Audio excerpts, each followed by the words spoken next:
A gente combinou no encontro passado de avançar um pouco na leitura da Lambot. Nós pulamos 2 capítulos, pulamos o capítulo 13, o capítulo 14, porque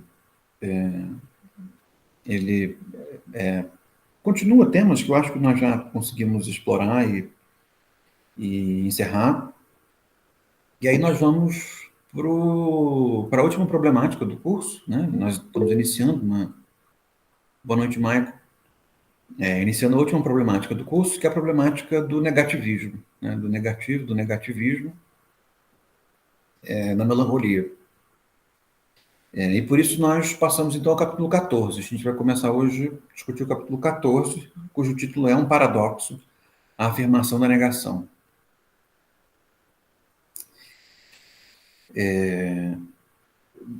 Na maneira como ela desenha, né, a Lambot desenha o tema da melancolia, ela estabelece 3 características principais. A gente já viu isso algumas vezes.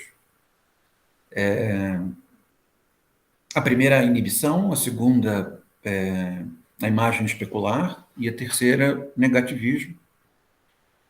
A inibição, nós vimos, né, associada principalmente à função, o efeito do pensamento sobre o corpo melancólico, essa profusão, né, esse infinito de busca pela... Michel está pedindo os PDFs. Você pode pôr no Google, Michel, o discurso melancólico, Marie-Claude Lambot, você encontra fácil. Então, acho que primeiro item da busca. E é o livro que a gente está lendo, e tem outras referências, mas são referências cruzadas a esse livro principal, tá? Elas, conforme elas forem reaparecendo, você vai tomando nota e eu vou lembrando.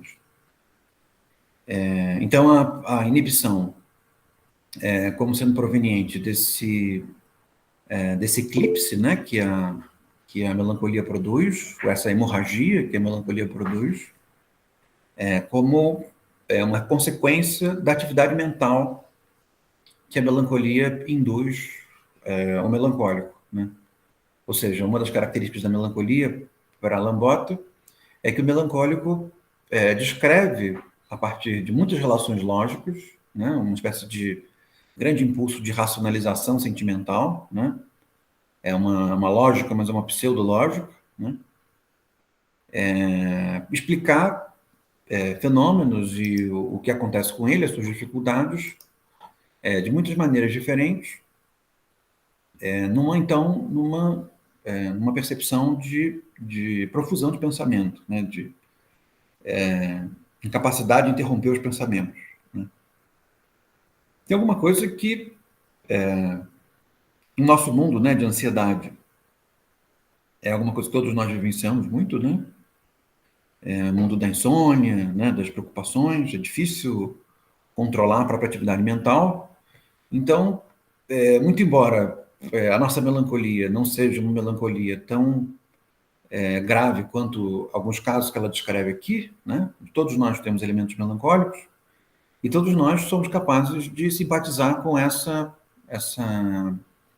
esse esgotamento de forças, né? Esse cansaço que a atividade mental pode ser vulgarmente traduzida como uma preocupação, né? Essa atividade mental profusa causa sobre o corpo do melancólico, de tal maneira que uma das características da melancolia é sentir que não se tem força, não se tem energia, né? Não se consegue fazer coisas, né? Isso, quando a melancolia ela é alguma coisa com relação à qual o melancólico entra em contato com ela, né? Ou seja, quando o melancólico naufraga na sua própria melancolia, e num polo oposto, né, o melancólico evitando a melancolia, né, evitando entrar em contato com a melancolia, e aí transformando essa inibição numa profunda atividade, né? Uma atividade quase que racional, né? Uma atividade descomunalmente produtiva, né? E que, de alguma forma, nós, né, inseridos nesse mundo, também podemos simpatizar com esse mesmo mecanismo, né? Segundo o qual ou sentimos uma inibição, que é a atividade mental, que é as preocupações, né? Que é a busca de vínculos e de explicações, racionalização, causa sobre os nossos ânimos, os nossos corpos, né? Ao mesmo tempo, somos capazes também de simpatizar com uma certa inibição dessa força melancólica que nos coloca diante da necessidade de produzir, né, de atividade, de fazer coisas, né? Ou seja, não sentirmos aquilo que estamos sentindo para fazermos coisas, modificarmos o mundo, participarmos do mundo, né? Então, a melancolia, tanto presente em dois extremos, né, que são dois extremos que ou realizam ou reagem à inibição, né? Ou realizam a inibição, inibindo, ou reagem à inibição, desinibindo, né? E do ponto de vista político, nós localizamos esses dois estados mentais, por assim dizer, de um lado, uma certa disposição autoritária, né?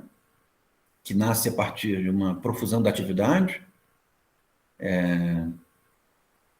e a outra, a apatia, né? Que são dois âmbitos em que o compartilhamento político fica comprometido, né?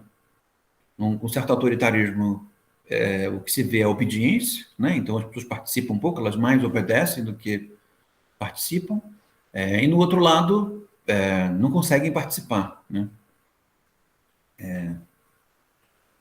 A segunda característica que ela elenca para a melancolia é essa imagem especular, ou essa imagem do eu fragilizada. Nós dedicamos alguns encontros sobre isso, né? E aí, seguindo a pergunta do Michael, dois textos foram os mais importantes aqui, que nós citamos além do texto da Lambot. O primeiro foi um dos escritos do Lacan, inclusive o Henrique pegou um link de um vídeo do Christian Dunker, explicando bem a questão do estado do espelho, né? O momento em que a criança começa a desenvolver uma imagem de si. E o segundo texto, um texto que nós lemos no semestre passado, vocês encontram um vídeo sobre isso, que é a Introdução ao Narcisismo, né? Um texto do Freud. Esse primeiro é um texto do Lacan, né? O Introdução ao Estado do Espelho, e o segundo é Introdução ao Narcisismo, texto do Lacan, texto do Freud, sobre esse momento em que se delimita uma imagem de si mesmo, e essa imagem de si mesmo dependendo da nossa relação com o meio, da relação como o meio nos vê, né? Então, uma das maneiras pelas quais a Lambota classifica a melancolia concerne a dizer que a melancolia, e aí ela utiliza como ponto modelo, né, como tipo ideal, essa melancolia apática, né, esse lugar da apatia, como modelo, né, e nesse modelo, né, a imagem de si se mostra fragilizada, né? Agora, tendo como característica essa fragilização, uma certa vivência própria pelo melancólico, de uma continuidade entre os sentimentos dos outros e os sentimentos dele, né? De certa maneira, sentindo como próprios sentimentos alheios, tornando próprios problemas alheios, né? Problemas do mundo, né? E sentindo esses problemas como problemas próximos, né? Essas questões, essas dinâmicas como problemáticas próprias, né? Para tentar explicar essa fragilização do eu, né, da imagem de si, ela invoca esse desenvolvimento psicossexual do bebê, né, a relação com a mãe. Nós comentamos bastante sobre isso, né, sobre os possíveis excessos desse tipo de interpretação, até mesmo uma certa especificidade cultural, familiarista em torno dessa interpretação. Mas o que me parece que pode ser extraído dessa dinâmica da imagem especular concerne a dependência, né, que todos nós temos quando nos desenvolvemos de lidarmos com alguém que nos confira segurança ao mesmo tempo que não nos iniba, né?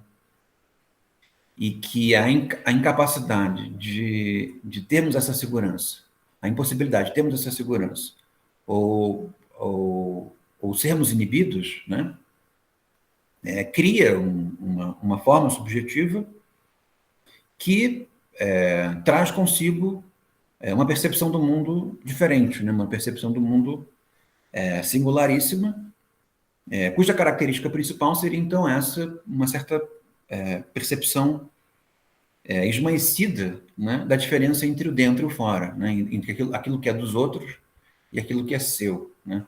Uma das metáforas que ela utiliza é que o melancólico é como um ladrão compulsivo que não consegue parar de roubar características dos outros e vivenciá-las como próprias, né. Talvez a gente possa até mesmo parafrasear um título de um livro coletivo organizado pelo Pierre Bourdieu, que é a dor do mundo, né? De alguma forma, o melancólico sente a dor do mundo, né? Ele é um ladrão da dor dos outros, né? E deixa eu abrir só um instantinho, gente. Não é porque eu botei no pausa. O negócio fica abrindo.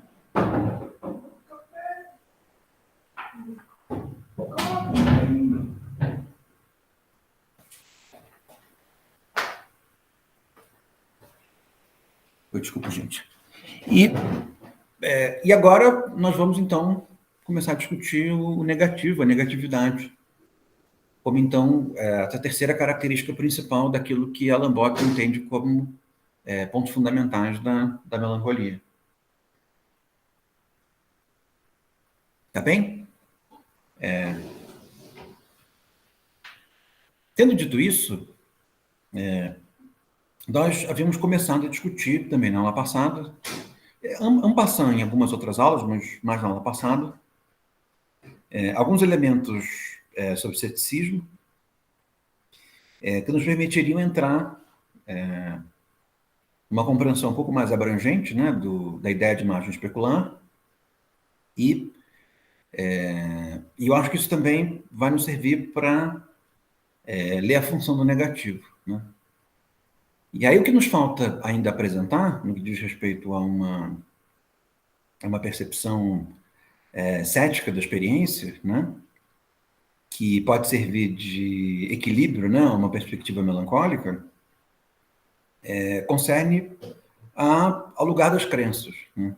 Nós falamos nos encontros passados, ou no encontro passado, sobre a relação entre as impressões e as ideias, né, sobre aquilo que se sente e uma certa apropriação daquilo que se sente, a melancolia vivenciando essa relação de um modo vívido, né, ou seja, se apropriando daquilo que se sente como algo próprio, né, estabelecendo um liame pouco delimitado entre o eu e o outro,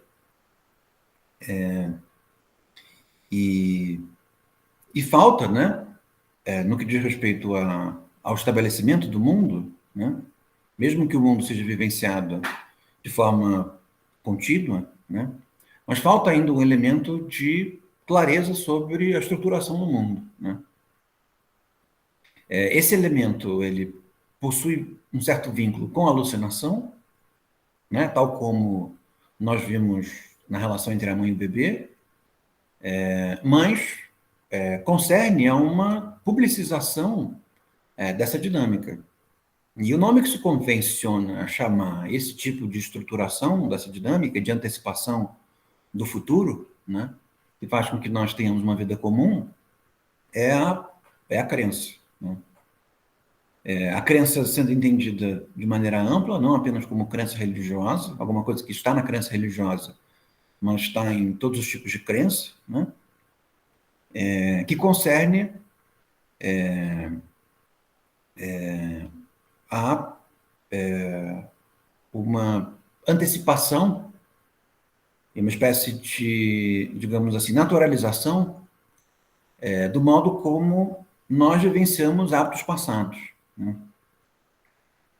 Então, da mesma forma que antes de ser alimentado, ouvindo alguns elementos ambientais, o bebê sente que vai ser satisfeito, né?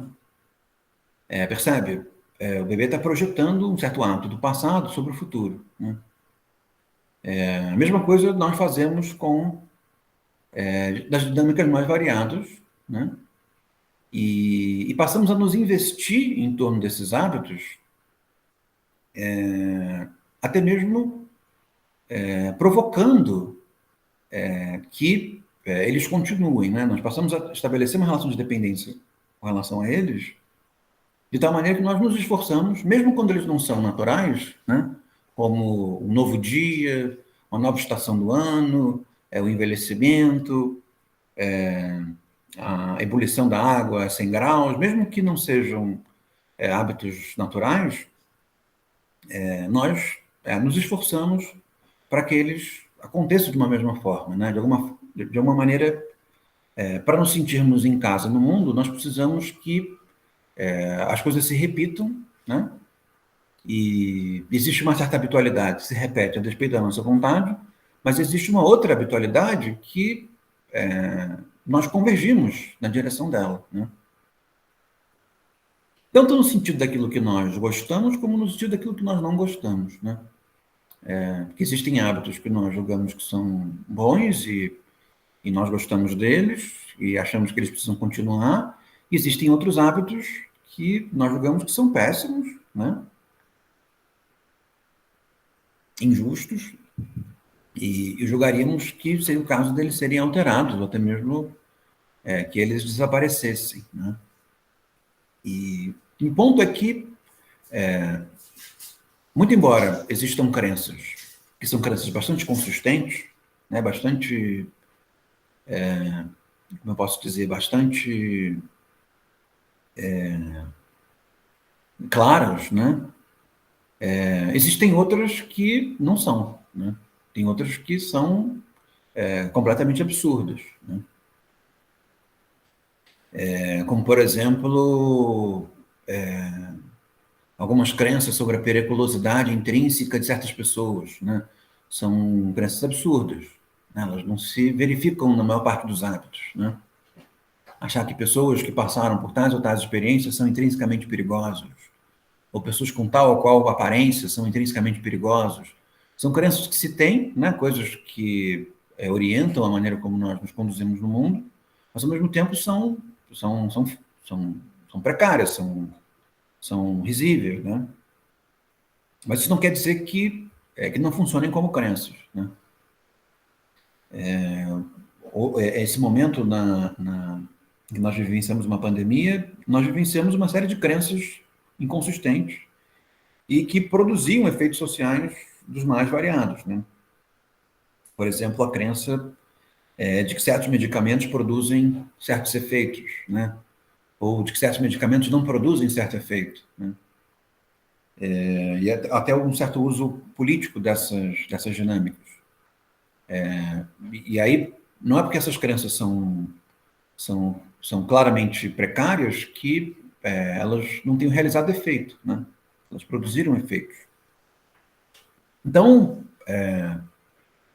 a sociabilidade, a relação social, ela se explica fortemente pela a nossa, como eu posso dizer, a nossa adesão a crenças, mesmo sem nós querermos, né? Ou seja, nós não escolhemos crer, né? Nós participamos de um mundo que faz com que nós participemos das crenças deles, né? Mesmo crenças claramente inconsistentes, elas produzem efeitos sobre a gente, né? Sobre qualquer um. Existe um tipo de crença, digamos assim, especial, com relação à qual o nível de impacto, de consequência, é ainda mais drástico, ainda mais sensível, que é a crença de natureza política, né? Porque a crença de natureza política, ela traz consigo um conteúdo de natureza restritiva, né? Ou seja, ela limita algo a alguém, ou ela condiciona algo a alguém, a um determinado grupo, a uma determinada circunstância. E a crença de natureza política traz, na sua dinâmica, né, na sua habitualidade, a condução, né, de formas de sofrimento para que essas crenças permaneçam operando os seus efeitos, né? E aí com graus de justificativa variados, né? Algumas justificativas mais consistentes do que outras, e algumas justificativas muito ruins, né? Como essa, por exemplo, que se tornou uma crença política, de que tomar determinados tipos de remédio para malária, ou determinados tipos de remédio, determinados tipos de vermífugo, produziriam proteção contra determinadas doenças, né? E que, portanto, as pessoas poderiam se sentir mais seguras para trabalhar e participar da vida comum, uma vez que isso seria verdadeiro, né? Isso se tornou uma crença política e concerniu a produção de uma restrição, né? Ou seja, pessoas que não deveriam se comportar de uma certa maneira começaram a impor seu comportamento para outros, né? E com isso impunham um certo tipo de sofrimento a essas outras pessoas que começaram a estar mais expostos à contaminação, a doenças ou coisas do gênero, em função dessa crença, percebem? Então, a crença, ela explica fortemente o modo pelo qual a sociabilidade se estrutura, e a crença política, que faz parte desse âmbito da estruturação da vida social, ela pode ser tida como uma crença especial, especialmente problemática, justamente pelo fato de que ela traz consigo uma força restritiva, né? Que nos faz até mesmo, em alguns momentos, nos comportarmos de forma constritiva para nos constrangermos, né? Para não sermos vítimas da crença política, né?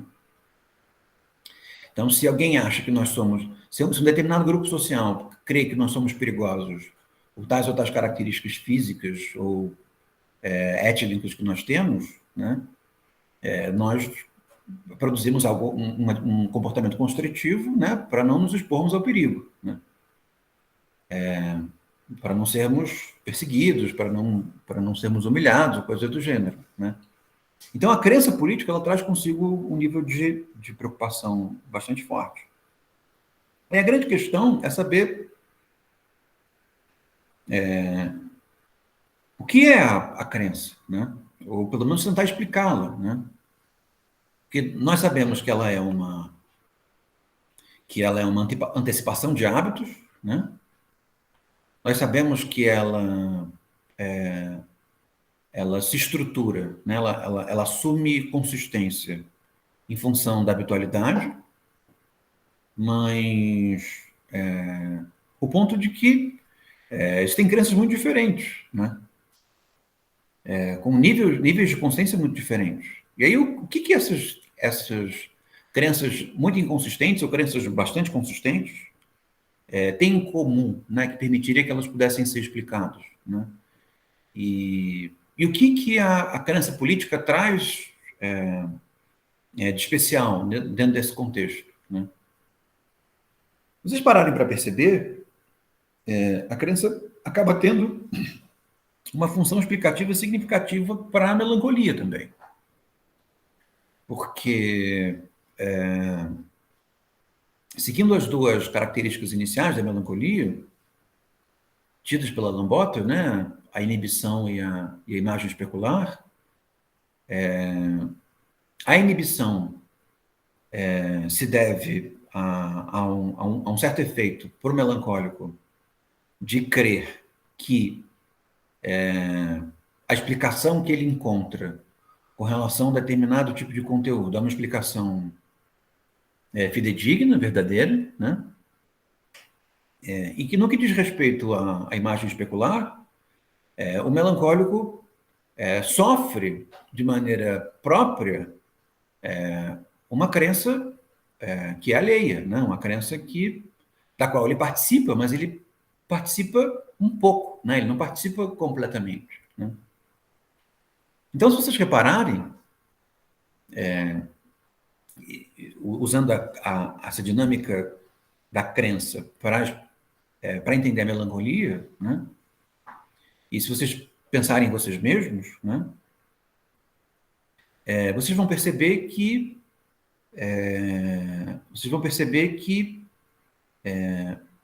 nós, ao mesmo tempo em que sentimos algumas crenças com mais intensidade, sentimos outras públicas com uma intensidade menor e, ao mesmo tempo que participamos delas, nos protegemos delas, né?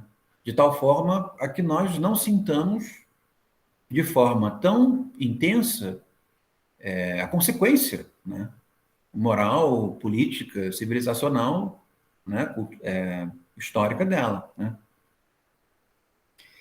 E parte do mecanismo que faz com que nós nos protejamos das nossas próprias crenças que nós temos, mas não sentimos o impacto de maneira completa, concerne, se a gente aceitar essa explicação, às dinâmicas concernentes ao narcisismo, né? Porque as dinâmicas concernentes ao narcisismo, elas nos dotam da capacidade de participar de determinadas crenças sem que sintamos que somos completamente responsáveis por elas, ou que sejamos tão, digamos assim, problemáticos quanto o conteúdo dessas crenças, né? Se a gente pensar só na nossa realidade, que é uma realidade muito desigual, né? Muito injusta e muito violenta, né? E ao mesmo tempo tem uma crueldade de Estado muito significativa, né? Nós, quando falamos dos fenômenos, né? Fenômenos problemáticos como desigualdade social, ou como corrupção, ou como perseguição policial, como esses fenômenos mais variados, né? Como preconceito racial. Nós sabemos do que se trata, né? Percebe? Se alguém vem de fora, né? Se um estrangeiro chega para nós e não entende direito do que se trata, a gente sabe explicar, né? A gente sabe do que se trata, a gente sabe se comportar em determinados contextos, né? Ou seja, nós sentimos que são coisas nossas, né? Mas determinadas dinâmicas negativas, nós não sentimos como sendo diretamente responsabilidade nossa, né? Ou seja, nós nos sentimos partícipes, sentimos de dentro, mas não relacionamos isso que nós sentimos de dentro conosco mesmos, né? Com a imagem que nós temos de nós mesmos, né? Então, nós não somos tão injustos quanto o mundo ao qual nós pertencemos. Nós não somos tão violentos quanto o mundo ao qual nós pertencemos. Nós não somos tão preconceituosos, ou corruptos, ou seja lá o que for, cruéis, quanto o mundo no qual nós estamos inseridos, percebem? Então, são as nossas crenças, né? Ou seja, nós sabemos do que se trata, porque nós sentimos essas dinâmicas de dentro, mesmo que nós não concordemos com elas, né? Mas, ao mesmo tempo em que sentimos por dentro, né? Estamos completamente mergulhados nelas, né? de tal maneira que não somos capazes de sentir crenças que são muito distantes das nossas, né?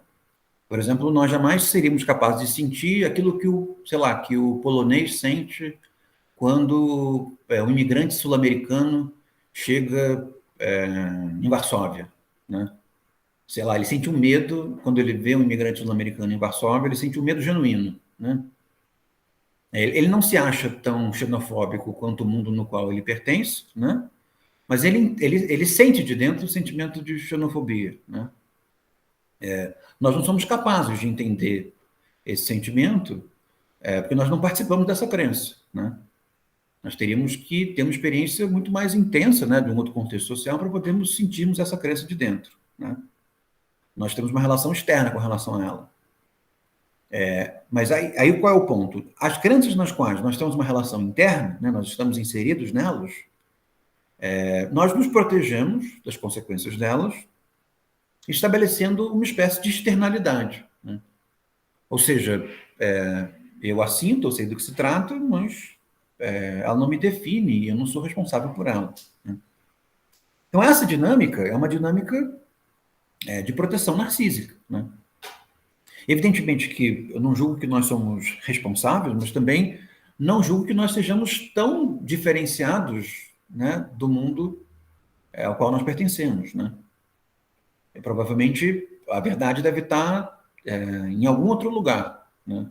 Nós não devemos, a verdade não deve estar nem no melancólico, nem nesse distanciamento, né, que é o distanciamento convencional com o qual nós sentimos a nossa realidade, né?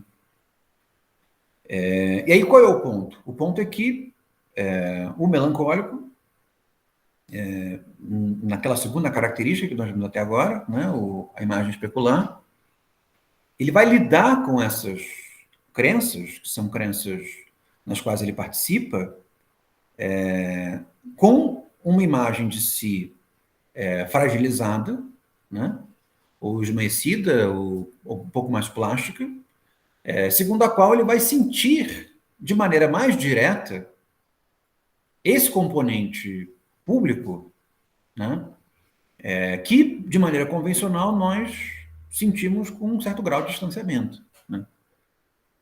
Então, ele vai olhar para si e vai se julgar mais racista do que os outros, mais corrupto do que os outros, mais, percebe? Ele vai olhar para si e vai se perceber como responsável com um grau de intensidade significativa pelas dores do mundo, né? Vai sentir de maneira própria as dores do mundo. Percebe? Esse movimento pelo qual ele sente de maneira própria alguma coisa alheia é construído por essa aceleração associativa, né? Ou seja, ele vai pensando, pensando, pensando, encontrando características que há nele, que há no mundo, e vai mostrando como que, no fim das contas, o que há de negativo no mundo, há de negativo nele, e, portanto, ambos são tão negativos quanto, né?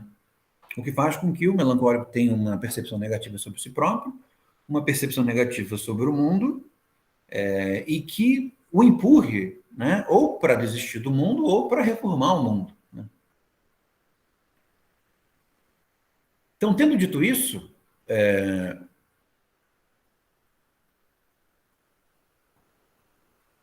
eu coloco a pergunta, né, o que é a crença? Esse filósofo que eu comentei com vocês, o David Hume, ele traz uma explicação que eu acho bastante boa, né? E ele diz, nesse tratado que ele escreve, que eu pedi que vocês lessem a conclusão do primeiro livro, que as crenças são ideias com relação às quais nós lidamos como se elas tivessem em intensidade uma impressão. Isso pode parecer enigmático, mas eu vou falar um pouco sobre isso e talvez fique um pouco mais claro. A impressão é alguma coisa que nós sentimos, né? As ideias é algo que nós pensamos. As ideias, elas podem ser associadas, né? Nós podemos imaginar ideias diferentes. E o que ele está dizendo é que o que diferencia a crença de outros tipos de ideia é que a crença é uma ideia que é tão intensa quanto aquilo que nós sentimos. Esse é o ponto. E, evidentemente, que a intensidade da crença não é uma intensidade homogênea, né? Existem crenças com intensidades diferentes. Então, nós temos a crença de que o dia vai amanhecer amanhã. Essa é uma crença bastante intensa. Certas pessoas religiosas têm a crença de que existe vida após a morte, e para elas é uma crença bastante intensa, percebem? Se vocês compararem uma crença com a outra, são duas crenças que, com relação aos hábitos, possuem consistência muito variadas, né? Nunca ninguém vivenciou a vida após a morte, né? Mas mesmo assim as pessoas têm o hábito de pensar sobre a vida após a morte, ao mesmo tempo em que nós vivenciamos, muitas vezes, um novo dia, né? Desde que nós nascemos, nós vivenciamos a cada 24 horas um novo dia. Ou seja, essa crença de que o mundo vai amanhecer amanhã, numa certa dinâmica, é muito mais consistente do que a outra.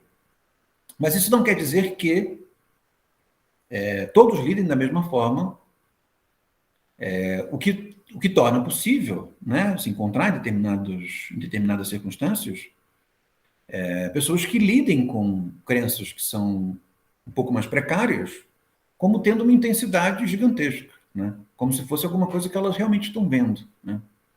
Como eu estou vendo aqui vocês.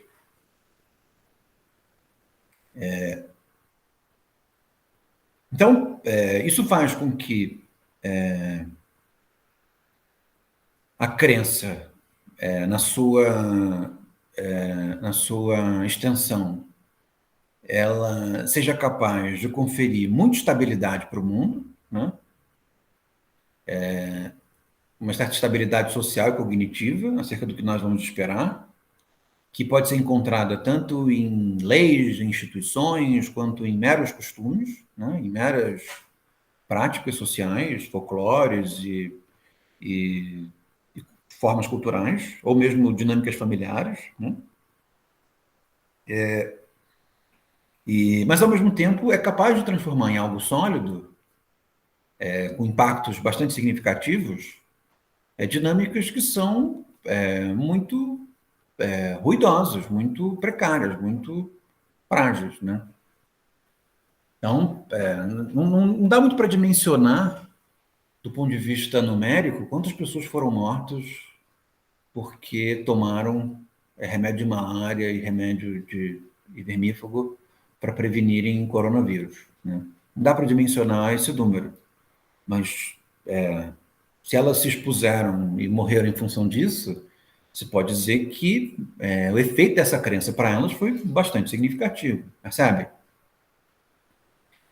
E elas foram capazes de sentir segurança, sentir, digamos assim, confiança para estar em determinadas situações, partindo de um vínculo com uma determinada ideia, que é uma ideia profundamente precária, com relação à qual a repetição, o hábito é bastante precário, percebe?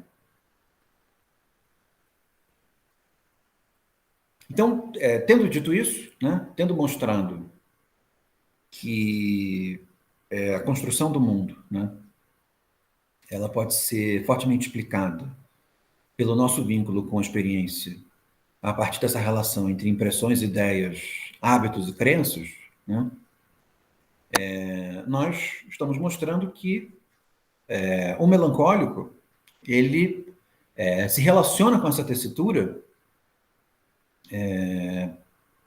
com um grau de imiscuimento maior, esse é o ponto, né? E é por isso que eu tenho batido bastante nessa tecla, né? Uma perspectiva melancólica parece ser tão útil para investigar esse mundo curioso no qual nós nos inserimos. Porque, da mesma maneira que nós, porque cremos no mundo em que nós estamos, nós sentimos esse mundo de maneira intensa, né? Da mesma maneira que isso acontece, né? Nós sentimos esse mundo. Vocês querem ver um besourinho? Nós sentimos esse mundo de maneira intensa, né? Nós por uma dinâmica protetiva, né, para nos preservarmos a imagem que nós temos de nós mesmos, né, nós sentimos essas crenças como algo nosso e alheio ao mesmo tempo. Né? Não sei se fica claro isso para vocês. Né? O mundo ao qual vocês pertencem, ao que nós pertencemos, ele é nosso e alheio ao mesmo tempo. Né? Via de regra, ele é nosso porque nós sentimos ele por dentro, e ele é mais nosso quando ele é positivo, né? Porque nós temos uma percepção positiva sobre nós mesmos, em função do nosso narcisismo. E no que é negativo, nós sentimos por dentro, sabemos do que se trata esses preconceitos, esses sentimentos negativos, mas tomamos esses sentimentos como alheios, né? Ou pelo menos temos uma relação um pouco mais alheia com relação a ele. Né? O que marca uma curiosidade do nosso tempo contemporâneo, né? Da nossa cena pública contemporânea, em que, de alguma forma, algumas pessoas perderam vergonha, né, de assumirem sentimentos explicitamente negativos, explicitamente danosos, como próprios, né?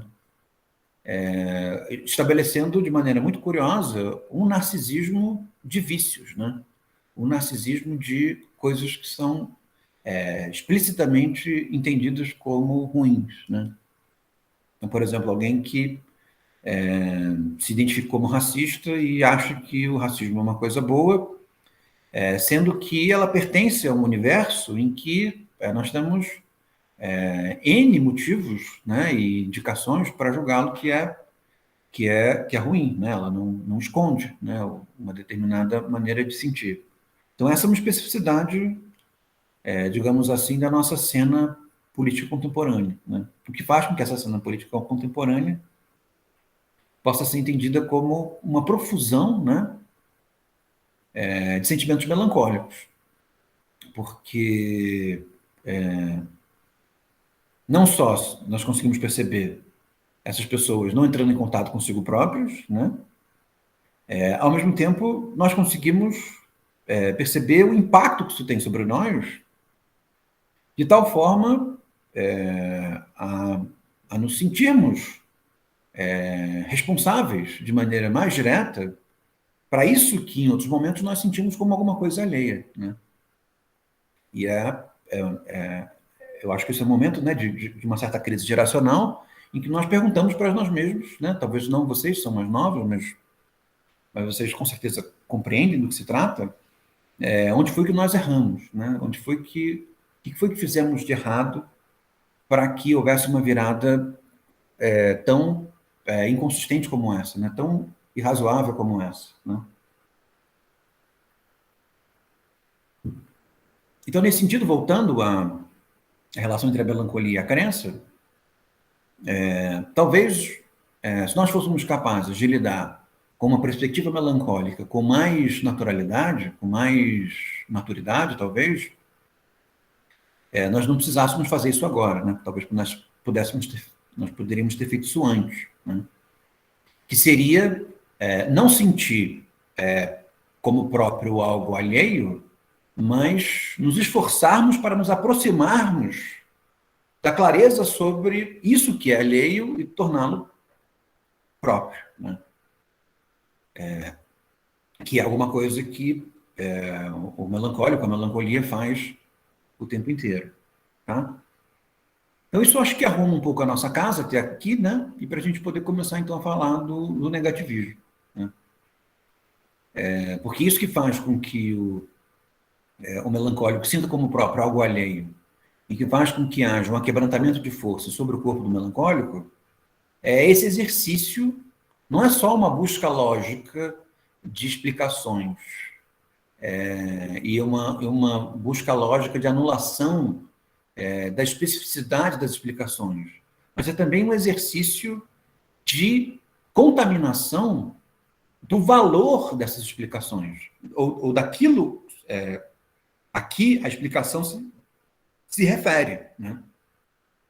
Porque o melancólico vai explicar o nosso mundo, de explicar os sentimentos dele e explicar a participação dele no mundo por características negativas. tá? Por características negativas. Tendo dito isso, né, e eu já comentei isso outras vezes, eu disse a vocês, né, que um dos elementos positivos de estudar melancolia é que a melancolia não é uma ciência, né? É uma patologia, é um fenômeno, é uma maneira de sentir, né? Mas é uma maneira de sentir que faz com que o melancólico esteja numa postura, se não investigativa, próxima da atividade investigativa, né? O melancólico se sente separado do mundo, e aí o mundo é um lugar estranho para ele, e ele começa a recolher fragmentos desse mundo, né? Ao mesmo tempo que ele se sente fragmentado e se percebe fragmentado no mundo, né? Talvez essa seja uma metáfora boa para explicar a relação entre o melancólico e o mundo. O eu do melancólico, ele é delimitado, mas ele é fragmentado. O mundo, por melancólico, é fragmentado, e ele se percebe misturado no mundo. Então, conforme ele vai percebendo, ele vai pegando artefatos do mundo, ele olha e se vê, isso sou eu, né? Ou pega alguma coisa dele e diz, isso é do mundo, né? Existe uma confusão entre o que é dele e o que é do mundo. Mas, entendo dito isso, né, é importante e é rico, porque é uma forma de lidar com sentimentos, né, uma sentimentalidade, mas essa sentimentalidade está diretamente ligada com, se não com a atividade da ciência ou das ciências sociais de uma forma ampla, está associada com uma das práticas constitutivas da atividade científica, que é a crítica. Tá? Aí vocês podem lidar com a palavra crítica, né? Como alguma coisa que cientistas fazem, né? Que investigadores fazem, intelectuais fazem. Vocês podem lidar com a crítica de maneira bastante literal. O que a crítica faz? A crítica critica. E o que é criticar? Né? Criticar é pichar, né? É falar uma coisa ruim.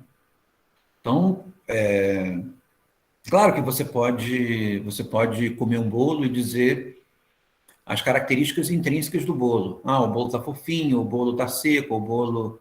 Mas quando se faz isso, né, se exerce a crítica como uma atividade descritiva, invariavelmente vão aparecer características negativas que não apareceriam se você não fizesse isso, né?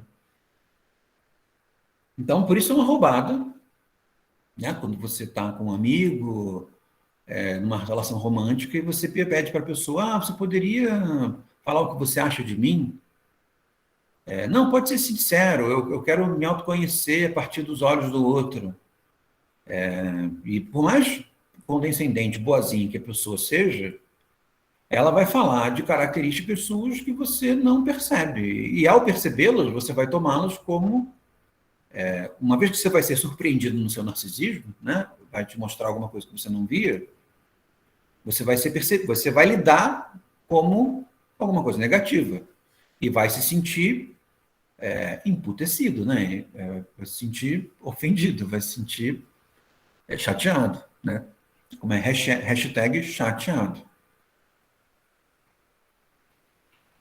Então, a ciência social, evidentemente que ela não faz isso do ponto de vista sentimental, habitual, ela faz isso do ponto de vista teórico, metodológico, sistemático, né? Mas, basicamente, o que nós fazemos é procurar defeito nas coisas, né? Por que o imposto não funciona, por que a universidade é excludente, por que o transporte público não funciona, por que não tem saneamento básico, por que os quilombolas estão desaparecendo, por que a floresta está morrendo, né? Nós não somos cientistas positivos, né? Nós somos cientistas negativos, para falar, pelo menos, uma certa dinâmica do nosso trabalho, né? Inclusive, o que nos leva às ciências sociais, se não for assim meramente um acidente, né? De repente, caí aqui, é um sentimento de indignação, né? A gente acha que o mundo está errado, e quer entender um pouco mais, e aí a gente vai estudar, né, para poder entender por que o que está errado, né, e possivelmente tentar melhorar um pouco o que a gente acha que está errado. E é por isso que, principalmente num momento como o nosso, né, as pessoas não gostam da gente, né, porque a gente mostra defeito nas coisas. Nesse sentido, a melancolia tem algo a nos ensinar, né, que torna a nossa atividade um pouco mais grave e, ao mesmo tempo, mais consistente, né? Porque, de uma forma intuitiva, um melancólico age de forma sistematizada, né? Uma sistematização de sentimentos, né? Mas ele sente, em primeira pessoa, os sentimentos negativos que ele descreve, né? Nós, epistemologicamente, produzimos, além do nosso próprio narcisismo, nós produzimos um eu científico, né? A partir do qual nós nos pronunciamos. Então, nós estamos protegidos no nosso próprio narcisismo, ao mesmo tempo que estabelecemos um eu científico que também está defendido pelo narcisismo da própria ciência, da própria epistemologia, né? Então, nós, usando assim essa expressão que nós estamos iniciando agora, o negativismo, nós manipulamos o negativismo, né? Usamos o negativismo, mas nós não sentimos, ou sentimos pouco. E parece que o nosso nível de implicação, ou até mesmo a agudeza do nosso olhar, pode ser apurada ou também deformada, né? Na medida em que nós sentimos esse negativismo, né? Não sei se está fazendo sentido para vocês. Então, de um lado, isso já tem sido bastante relativizado, né? E se vocês fossem estudar ciências sociais, sei lá, 20 anos atrás, vocês iam ouvir sobre neutralidade científica, né? Que o cientista precisa buscar uma posição de neutralidade no que diz respeito ao mundo e aos fenômenos, de modo a não deformar voluntariamente ou não ser deformado em função dos fenômenos, né? O Weber, Max Weber, né, que é um dos nossos fundadores epistemológicos, né, ele escreve páginas e páginas e páginas sobre neutralidade epistemológica, ou neutralidade científica. E a neutralidade científica já tem sido longamente deixada de lado a partir de uma crítica à neutralidade. Partindo do fato de que, primeiro, ela não é possível, né? Nós estamos sempre tocados pelo mundo, e talvez ela não seja indicada, né? Porque talvez o nosso imiscuimento seja importante, né? A gente se sinta afetado pelas coisas e busca afetar aquilo que nos afeta, né? O que nos leva a perceber em uma série de atividades diferentes uma certa comunalidade entre atividade investigativa e uma certa militância política, né? Então, ao mesmo tempo que nós estudamos as comunidades ameríndias, nós procuramos defendê-las, né? Ao mesmo tempo que nós estudamos quilombolas, nós buscamos defendê-los. Ao mesmo tempo que nós estudamos arte popular, nós buscamos defendê-la, né? Percebem? Mas eu acho que, mesmo que nós tenhamos, digamos assim, relativizado significativamente o dogma da neutralidade científica, nós ainda estamos fortemente protegidos dos elementos negativos com os quais nós não nos identificamos, né? Então, a nossa falta de neutralidade, que é positiva, né, via de regra se dá porque julgamos que temos uma função positiva naquela investigação e, ao mesmo tempo, positiva na nossa militância, né? O que provavelmente é parcialmente verdadeiro, mas provavelmente tem algo de negativo ali que não está sendo sentido em função de narcisismo, né? de um isolamento com relação à posição melancólica. Então, isso de um lado, tá? Do outro lado, é o fato de que a indignação, né, ou se não a indignação, a afetação, ao mesmo tempo, ela tem ela tem um duplo efeito, né, sobre nós, sobre as nossas categorias intelectuais, né, sobre as nossas funções cognitivas. Ela aumenta a nossa percepção de velocidades, né, de detalhes, né, ela aguça o nosso olhar. É quando, por exemplo, quando nós estamos com medo, né? Vocês já repararam, né? Você está com medo, você começa a perceber um certo nível de detalhes naquilo que te faz sentir medo que você não perceberia se você não tivesse medo, né? Então, fico imaginando assim, populações, por exemplo, ninguém conhece a polícia do Rio de Janeiro como as populações que são oprimidas por ela, né? Porque existe uma relação de indignação e de dependência muito forte, né? A sua própria vida depende de você entender aquelas pessoas e não entender do ponto de vista cognitivo, né? Você precisa entender de uma forma até intuitiva, de forma que você antecipe formas cognitivas para se preservar, né? E então a afetação, né, está imiscuído uma determinada dinâmica negativa, de certa maneira, sentir aquilo que nós estamos inseridos de maneira radical, por assim dizer, né, aguça as nossas, a nossa atenção, né, a nossa capacidade descritiva, investigativa, né, para um âmbito que é, como diz ela, pré-especular, né, antes da imagem de nós mesmos, a imagem das coisas, né, nós vamos para esse âmbito dos detalhes, das impressões, das ideias, da composição das crenças, né, ao mesmo tempo, em determinados momentos, deforma, né, porque não é porque eu vivencio algo de maneira radical que a descrição com essa radicalidade possa servir de padrão para todos os fenômenos, né? Porque a generalidade faz com que determinados detalhes não sejam verdadeiros o tempo inteiro, né?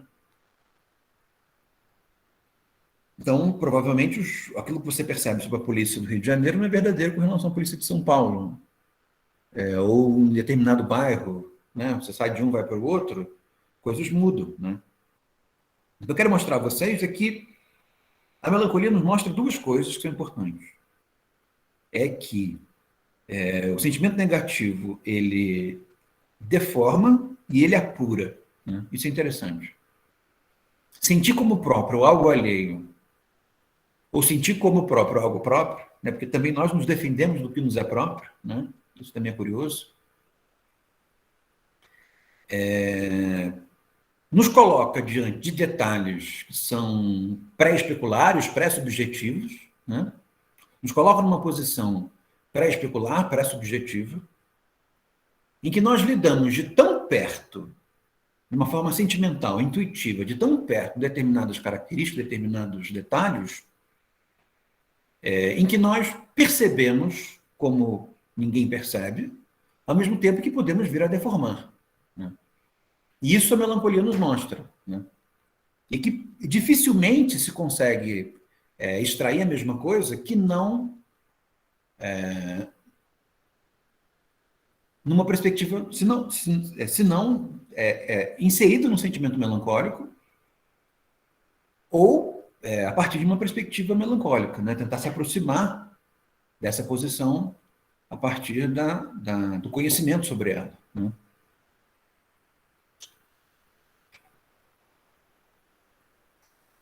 Está fazendo sentido para vocês?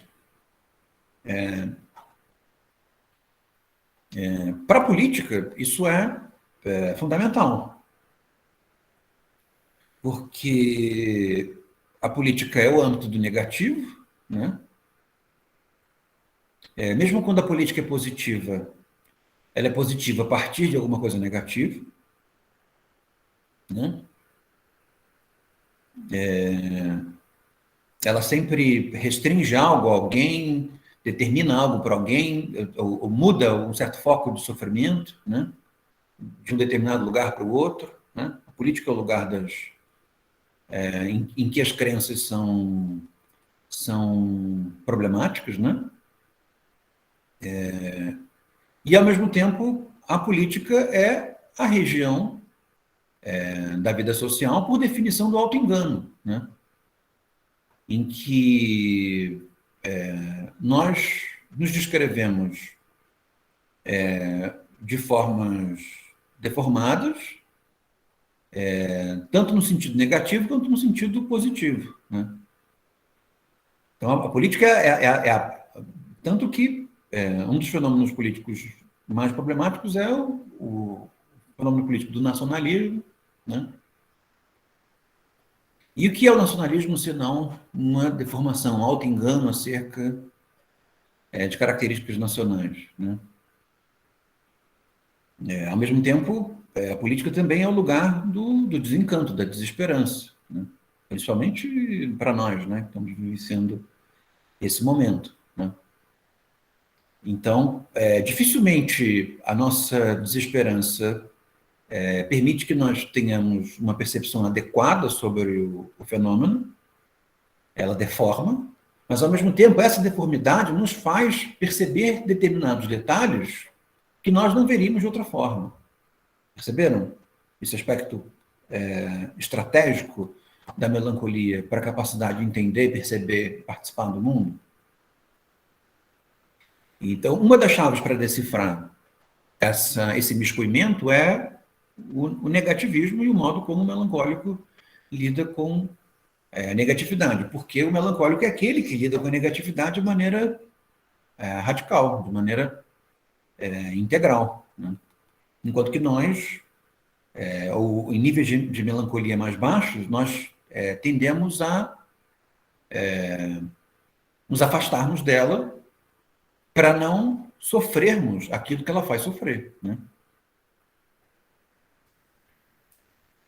Tá bem? Tá fazendo sentido? Então tá, então vamos lá, capítulo 14. O paradoxo, afirmação da negação. Por que afirmação da negação? Vamos logo pelo título.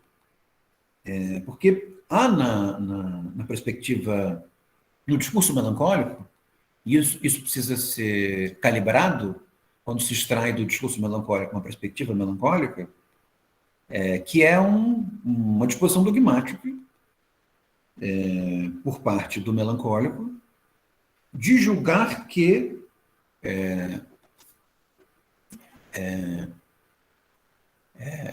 existe uma precedência da negação, da negatividade sobre outras coisas, né?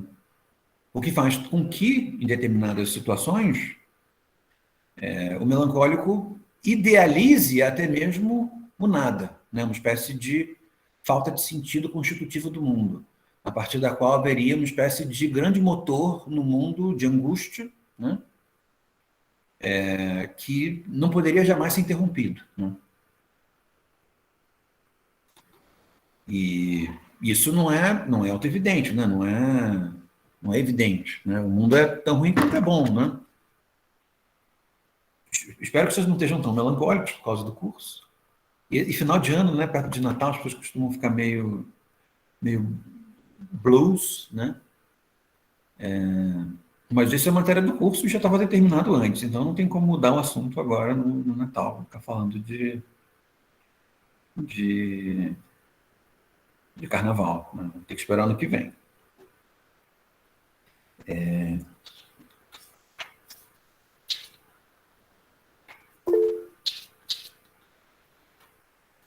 Eu acho que o objetivo do curso é nos mostrar todos melancólicos, né? E, ao mesmo tempo, nos mostrar todos como não extraindo da nossa melancolia o melhor dela, né? Um pouco isso também. E todos nós somos cientistas, né? Todos nós, de certa maneira, praticamos uma atividade, digamos assim, paramelancólica, né? Próxima à melancolia. Ao mesmo tempo em que todos nós somos pessoas relativamente funcionais, ou seja, somos narcisistas no que diz respeito à nossa autoimagem, né? Nos protegemos, né? Ao mesmo tempo em que somos frustrados, né? Em uma série de dinâmicas, e ao mesmo tempo em que sentimos desamparo com relação a uma série de dinâmicas, principalmente em momentos como esse, né? Que nós estamos vivendo agora, que é um momento de profunda desesperança, né? Então, nesse sentido, parece que parte das nossas atividades ruins, os nossos erros, se devem a uma incapacidade de lidar com a nossa própria melancolia. Esse é o ponto. Sabe, extrair dela uma percepção um pouco mais adequada sobre a realidade, né? E, ao mesmo tempo, quando a melancolia se torna muito profunda, né, sermos capazes de evitar o tipo de deformação que a melancolia tem sobre a realidade, né? Percebe? Então, nesse sentido, esse sentimento que você está tendo é um sentimento de alguma coisa que foi um pouco pensada de que seria uma das utilidades de um curso como esse, né? Então, tá. Então, vamos lá. Eu estou na página 362 desse parágrafo do capítulo 14, que é a seção afirmar o nada a título de identidade. Ela diz assim: mas o negativismo, mais do que apenas uma negação de si, das coisas e dos investimentos, revela então um registro mais arcaico, porque ele se manifesta de uma maneira compulsiva e designa por ela um mecanismo primário de defesa que o desaparecimento fortuito do desejo do outro no ambiente do sujeito desencadeou, né? Uma das características da melancolia não desejar, sentir a dor do outro, mas não desejar o outro, né? Percebe? E por quê? Porque uma vez que o melancólico sente a dor do outro, o melancólico não se sente desejado pelo outro, né? E se você não se sente desejado pelo outro, você não deseja, né? É o que nós vimos com relação ao estádio do espelho, né? Então, a criança, ela deseja a mãe, se sente desejada pela mãe, né? Se ela se sente recriminada pela mãe, ela não deseja a mãe porque ela não se sente desejada. Percebe?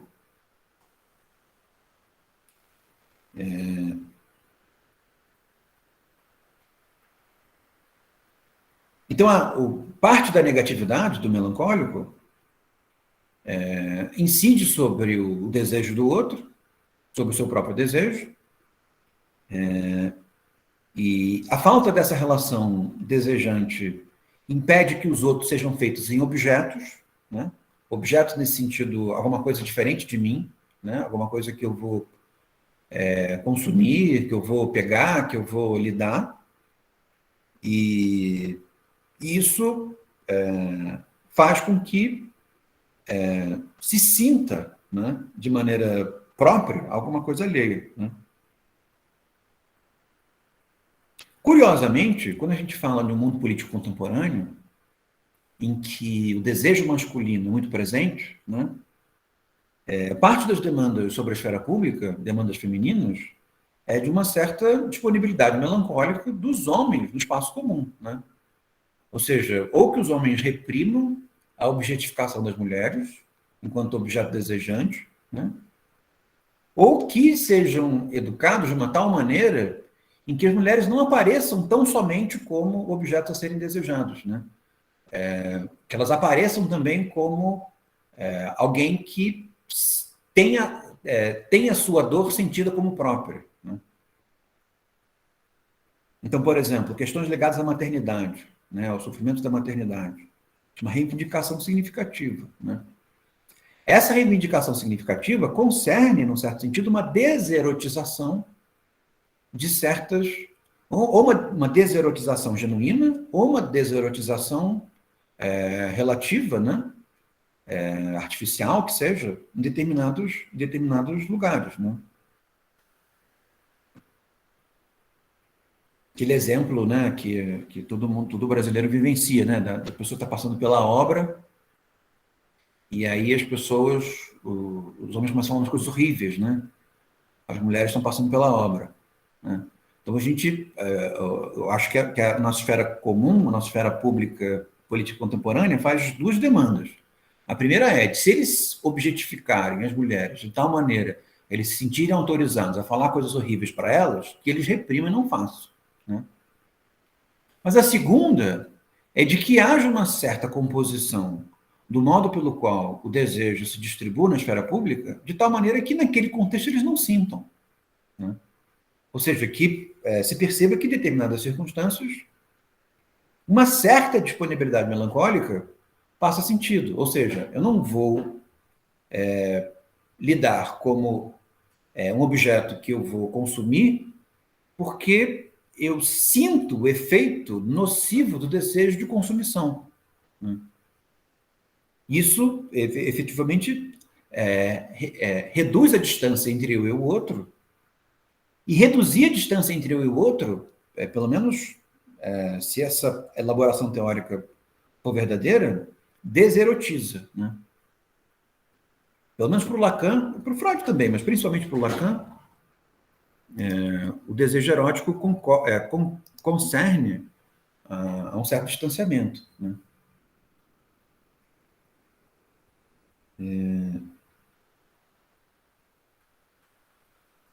Agora, um distanciamento muito grave, muito significativo, né?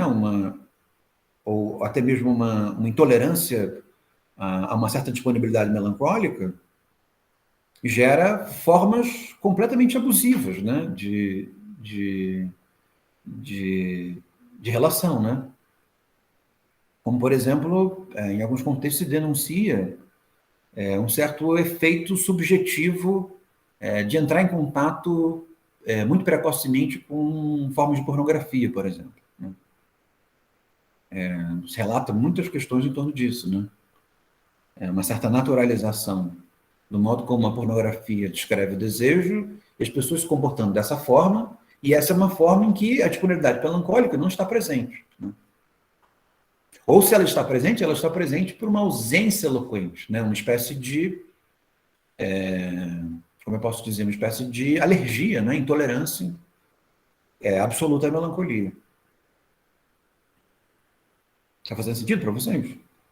Aí, continuando aqui no parágrafo, ela diz assim, então, sem dúvida, nessa perspectiva regressiva, que é o caso de compreender os efeitos da desrealização própria à melancolia, efeitos que exprimem a fragilidade de uma imagem singular, vacilante, reenviando, então, a um estabelecimento traumático do campo do desejo, né? Uma certa dinâmica do desejo traumatizado, né? Ou seja, inibido, né? A palavra aqui que é mais importante para mim é o regressivo, né? E que, ao mesmo tempo, nos coloca a melancolia em contato com um certo ceticismo, né? Porque o caminho que o ceticismo faz, esse caminho do ceticismo do Hume faz, é partir de ideias filosóficas, tá? Partir de ideias filosóficas convencionadas, que estão presentes no mundo e que fazem parte do poder, fazem parte da estruturação do Estado, da política, né? E desmontando essas ideias filosóficas de modo a mostrar a inconsistência delas ou a consistência delas a partir dos componentes que estão nelas, né? Então, por exemplo, até mesmo a vida após a morte. A vida após a morte pode ser uma concepção cultural, habitual, mas a vida após a morte também pode ser uma ideia teológica, né? Uma ideia teológico-filosófica, teosófica, se é que se pode dizer assim, né? De tal maneira que é possível construir uma filosofia sobre o mundo a partir da vida após a morte. Então, parte do que o ceticismo faz é mostrar, no caso de havendo consequências fortes dessa ideia sobre a vida, a possível inconsistência dessas ideias a partir da falta de habitualidade dessas ideias, da falta de experiência do componente que produziria autoridade para essas ideias, e, ao mesmo tempo, uma certa equivalência entre essas ideias e outras, o que faz com que elas não sejam necessariamente verdadeiras, né? Ou seja, que elas façam, pelo menos, parcialmente falsas, como outras ideias.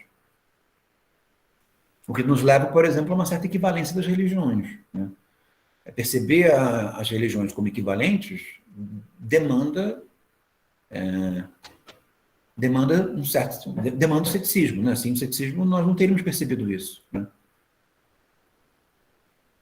E o que o melancólico faz é um caminho parecido com esse do ceticismo, né? Porque o melancólico faz é deixar de lidar com o mundo acontecendo, né? Com as ideias, com a participação, tal como nós estamos lidando, e começar a lidar com a falta de sentido do mundo, que o reenvia à falta de sentido de si mesmo, né? Evidentemente que o cético não acha que o mundo não tem sentido. O que o cético acha é que determinadas ideias não têm tanto sentido assim, né? O melancólico não. O melancólico acha que ele sente que não tem sentido, né? E sente que as ideias não têm sentido e sente que ele mesmo não tem sentido. Então, no certo sentido, o melancólico faz um caminho regressivo, né? É como se ele fosse, pelo entristecimento, né, para os componentes mínimos da realidade. Quais são os componentes mínimos da realidade? A imagem de si, a imagem dos outros e o sofrimento. Prazer e o sofrimento. Evidentemente que o melancólico tem uma relação defasada com o prazer. Então, o sofrimento, a dor, né, que as pessoas sentem. Fez sentido para vocês? Então, essa forma regressiva, ela está presente nessas duas atitudes, como também está presente numa certa atitude epistemológica, né, nas ciências sociais, muito embora sem a mesma radicalidade. E curiosamente, a melancolia consegue ensinar algo tanto para o cético quanto para o cientista, né? Para o cientista, aponta, né? Eu acho que o cientista cético tem mais a ensinar, porque o cético diz para o cientista que a investigação dele não vai longe o suficiente. Ele não coloca em questão as próprias bases do seu próprio saber. Mas também poderia ser dito que ele deveria colocar em questão as bases do seu próprio saber e, ao mesmo tempo, sentir de maneira própria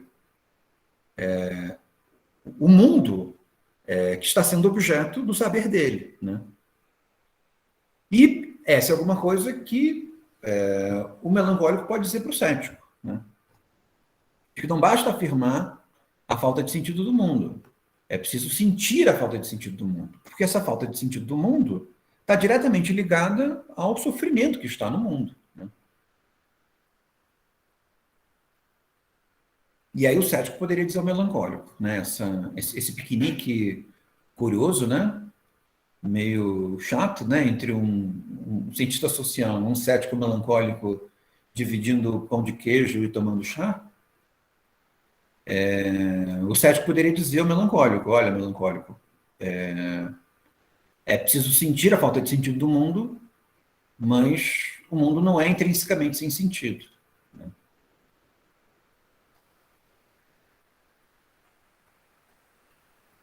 Nesse capítulo, ela volta copiosamente ao tema da síndrome de Cotard. Eu tinha esquecido o nome dessa síndrome, mas eu falei dela num outro encontro. E essa síndrome seria uma espécie de melancolia gravíssima, né? Que, do ponto de vista psicopatológico, não se identifica mais, né? Mas que, até meados do século XX, se identificava ainda pessoas com essa síndrome de Cotard. E aí, o que é essa síndrome de Cotard? É alguém em que a negatividade ela se deu de maneira tão exagerada que a pessoa lida com o próprio corpo como tendo morrido, né? Ou seja, as funções, ela não sente que o corpo dela tem funções vivas, né? Ou seja, sente que o sangue não circula, o coração não bate, o estômago não digere, percebe? O que gera para ela uma espécie de estado alucinatório, ou um estado delirante, se vocês quiserem, mas é um estado alucinatório, em que ela não consegue morrer, né? Porque ela é o nada, né? E o nada não morre, né? O que morre é o corpo, né? Mas isso no que diz respeito a, a, a certas dinâmicas delirantes que essa melancolia exasperada poderia trazer, né? Nessa então, síndrome de Cotard. Curiosamente, essa síndrome de Cotard nos faz lembrar de um dos platôs, do Mil Platôs. Eu comentei isso com vocês num outro encontro, que é sobre o corpo sem órgãos, né? E esse corpo sem órgãos é uma imagem que um dramaturgo francês chamado Antonin Artaud utilizou numa difusão radiofônica, em um texto dele, e que o Deleuze e o Guattari reutilizam como uma certa imagem da dinâmica produtiva do desejo, né? E para eles essa figura é importante, e tem sido importante, né, do ponto de vista filosófico, porque, como eles descrevem, e nós sabemos muito bem disso em função do comportamento com relação à depressão, de que uma das formas pelas quais a sociedade burguesa, o capitalismo exercem controle sobre a gente, né, controle sobre as pessoas, sobre as comunidades, é por uma certa fisiologização das pessoas, né? De tal maneira que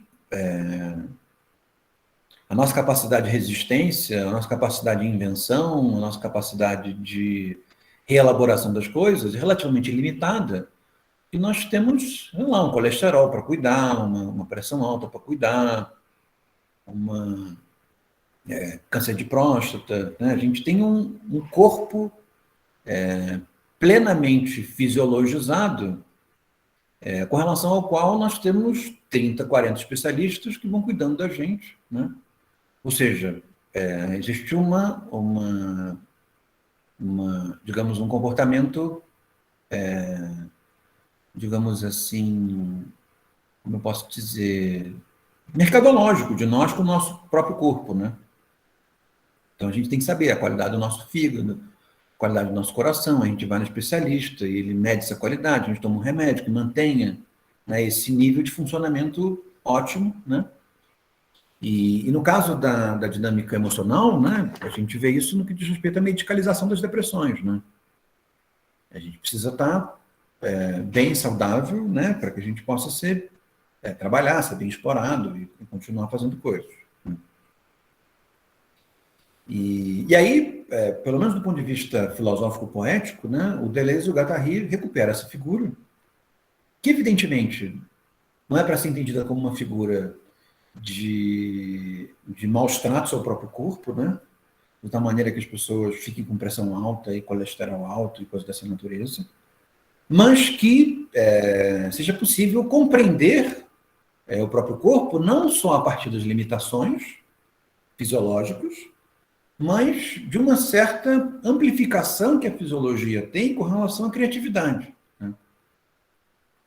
que se expressa na filosofia do Deleuze e do Guattari, recuperando uma expressão que um filósofo holandês do século XVII utilizava, que era o Spinoza, que esse desconhecimento das potencialidades de um corpo. Né? O que pode um corpo? É a pergunta que Spinoza fazia.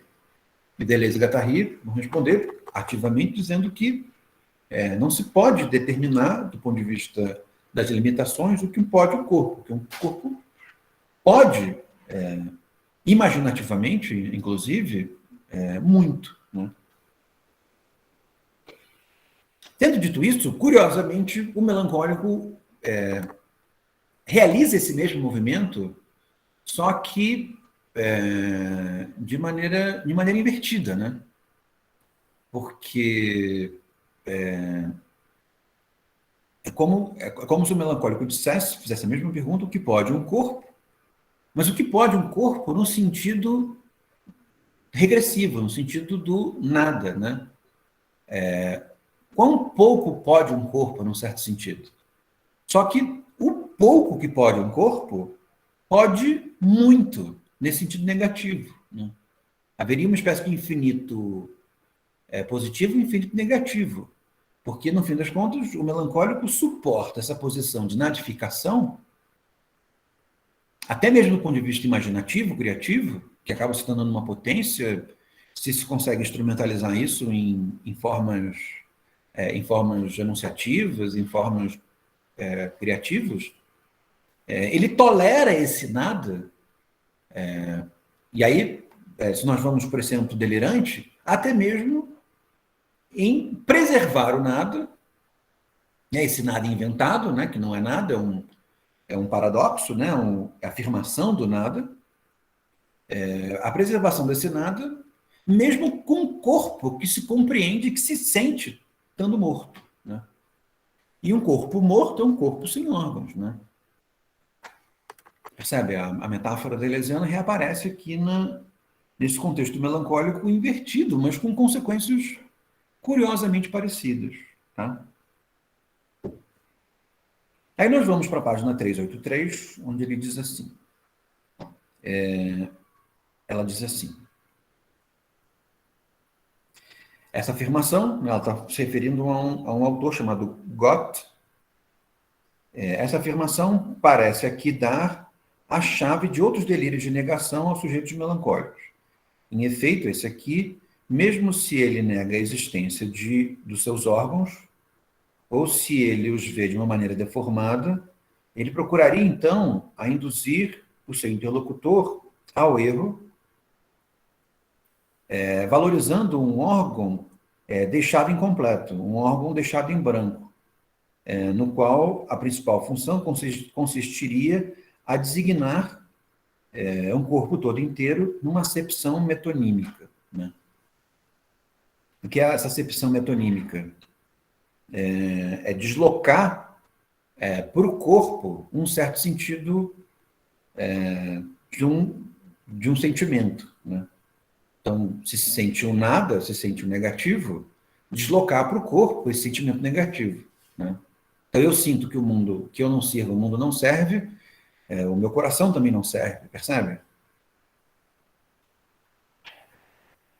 Não ter estômago ou órgãos genitais, mais raramente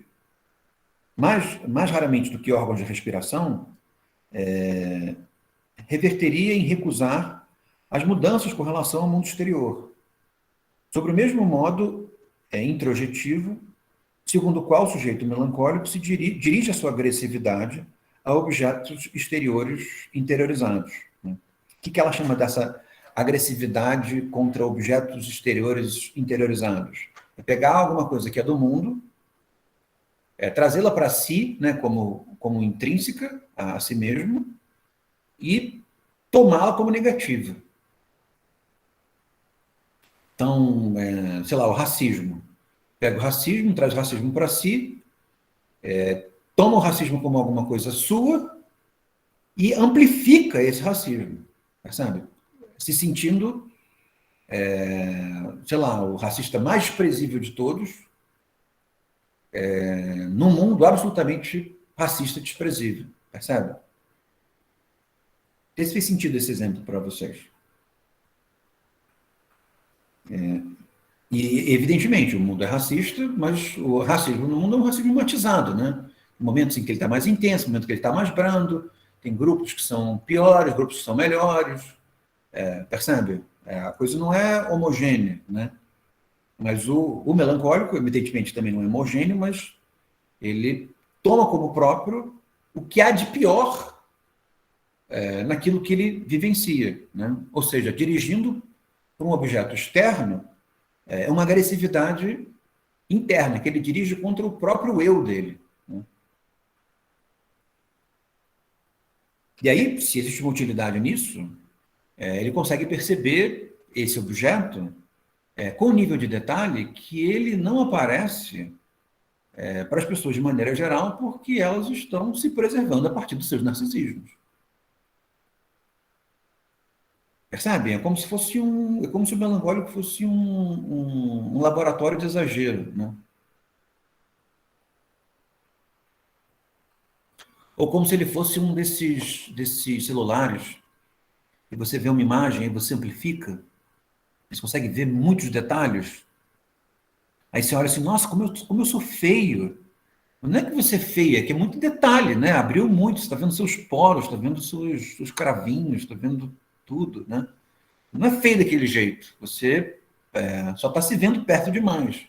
O melancólico é um pouco isso, né? Só que, mais do que isso, ele não só exagera, né, nesses detalhes, como ele transforma parte desses detalhes em coisas que dizem respeito a ele, né? Então, como se ele pegasse uma foto sua, amplificasse e dissesse que aquela feiura é a feiura dele, percebe? Nesse sentido, se ele fez isso com você, né, ele está percebendo detalhes que você não percebe em você mesmo em função do seu próprio narcisismo. Evidentemente que isso tem um componente deformador também, né? Amplifica os detalhes ao mesmo tempo que deforma. Só que o componente moral interessante é que sente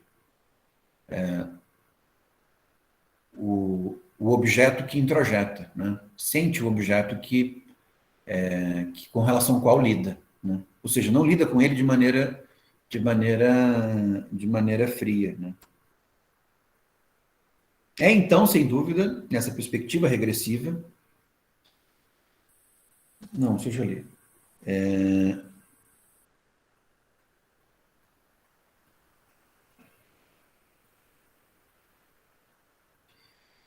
E sem dúvida faz com essa violência, falando da violência interna do melancólico, né? Por uma simples palavra portada no seu delírio. Nós pretendemos cuidar do seu sintoma, que se define, ou nos ocupar do seu sintoma, que se define precisamente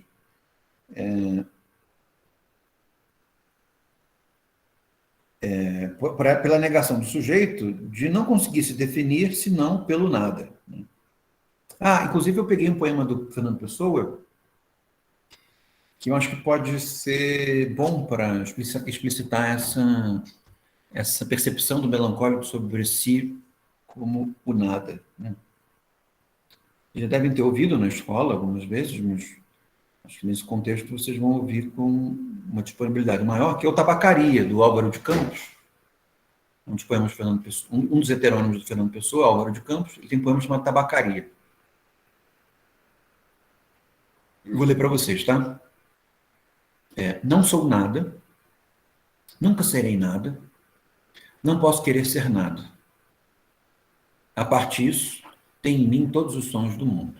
Esse início é arrepiante, né? Vou ler de novo. Não sou nada, nunca serei nada, não posso querer ser nada. A partir disso, tem em mim todos os sonhos do mundo. Janelas do meu quarto de um dos milhões do mundo que ninguém sabe quem é. E se soubessem quem é, o que saberiam? Dás para o mistério de uma rua cruzada constantemente por gente, para uma rua inacessível a todos os pensamentos, real, impossivelmente real, certa, desconhecidamente certa, com o mistério das coisas por baixo das pedras e dos seios. com a morte a pôr umidade nas paredes e cabelos brancos nos homens, com o destino a conduzir a carroça de tudo pela estrada de nada. Estou hoje vencido, como se soubesse a verdade. Estou hoje lúcido, como se estivesse para morrer. E se não tivesse mais irmandade com as coisas, senão uma despedida, tornando-se esta casa e este lado da rua, a fileira de carruagens de um comboio e uma partida apitada de dentro da minha cabeça, e uma sacudidela dos meus nervos, um ranger de ossos na ida. Estou hoje perplexo, como quem pensou e achou e esqueceu. Estou hoje dividido entre a lealdade que devo à tabacaria do outro lado da rua, como coisa real por fora, e a sensação de que tudo é sonho, como coisa real por dentro. Falhei em tudo, como não fiz propósito nenhum. Talvez tudo fosse nada. A aprendizagem que me deram, desci dela pela janela das traseiras da casa. Fui até o campo com grandes propósitos, mas lá encontrei só ervas e árvores. E quando havia gente, era igual a outra. Saio da janela, sento numa cadeira, e que hei de pensar? Que sei eu do que serei? Eu que não sei o que sou. Ser o que penso? Mas penso tanta coisa. E há tantos que pensam ser a mesma coisa que não pode haver tantos. Gênio? Nesse momento, 100.000 cérebros se concebem em sonhos gênios como eu. E a história não marcará, quem sabe, nenhum. Nem haverá senão estrume de tantas conquistas futuras. Não. Não creio em mim. Em todos os manicômios há doidos malucos com tantas certezas. Eu, que não tenho nenhuma certeza, sou mais certo ou menos certo? Não. Nem em mim. Em quantas manzadas e não manzadas do mundo não estão, nesta hora, gênios para si mesmos sonhando? Quantas aspirações altas e nobres e lúcidas, sim, verdadeiramente altas e nobres e lúcidas, e quem sabe se realizáveis, nunca verão a luz do sol real, nem acharão ouvidos de gente. O mundo é para quem nasce para conquistar, e não para quem sonha que pode conquistá-lo, ainda que tenha razão. Tenho sonhado mais que o que Napoleão fez. Tenho apertado ao peito hipotético mais humanidade do que Cristo. Tenho feito filosofias em segredo que nenhum Kant escreveu, mas sou, e talvez serei sempre, o da mansarda, ainda que não more nela. Serei o que não nasceu para isso. Serei sempre o que tinha qualidades. Serei sempre o que esperou que lhe abrissem a porta ao pé de uma parede sem porta. E cantou a cantiga do infinito numa capoeira e ouviu a voz de Deus num poço tapado. Crer em mim? Não. Nem em nada. Derrama minha natureza sobre a cabeça ardente. O seu sol, a sua chava, o vento que me acha o cabelo e o resto que venha se viver, ou tiver que vir, ou não venha, escravos cardíacos das estrelas. Conquistamos todo o mundo antes de nos levantar da cama. Mas acordamos e ele é opaco. Levantamos e ele é alheio. Saímos de casa e ele é a Terra inteira. Mas o sistema solar é a Via Láctea indefinido. Come chocolates, pequena. Come chocolates. Olha que não há mais metafísica no mundo senão chocolates. Olha que as religiões todas não ensinam mais que a confeitaria.